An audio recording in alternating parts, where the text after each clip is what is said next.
This is my vision of school. You are all now looking at the new President of the United States. Wait, wrong speech. First of all, I would like to thank all of my teachers who have helped me become the marvelous person that I am today. So thank you, Ms. Ford, Ms. Ellis, and most of all, Ms. Eckler, for helping me through elementary school. A strange thing happened to me in elementary school. When I started at Overton Elementary School, I had Mr. Fortright as the principal. I transferred schools in the middle of second grade, leaving Mr. Fortright behind.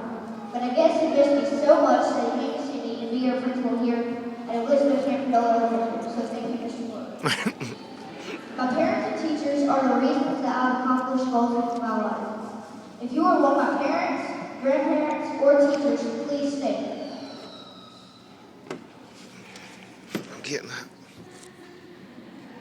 Everyone give a round of applause to the one attendant. Oh, sorry. How did I forget about next day? It's probably because she's an NC State fan and I'm a UNC fan, but I can forgive her for that. I would like to read you all a poem. It compares each grade to a playground. I like school. It's a long, hard trip.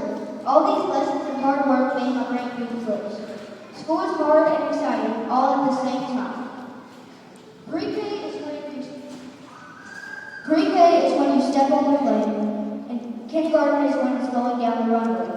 First grade is lifting in the air. Second grade, you're so high up you feel bigger than a bear. Third grade, you take loops around. Fourth grade, the plane is touching down. Fifth grade, the plane is touching ground. Sixth, your destination is finally found. Fifth graders are triplets hard, but it sure pays off. Thanks to all my teachers for pushing me over the years. I know I was quite lazy, but sorry, Miss Eckler, you were very, very crazy.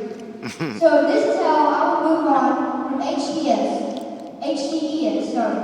In the famous words of Barack Obama, yes, we can, yes, we can, yes, we can. This should be our motto going into 6th grade. Thank you all once again. Bye, Mr. Dole.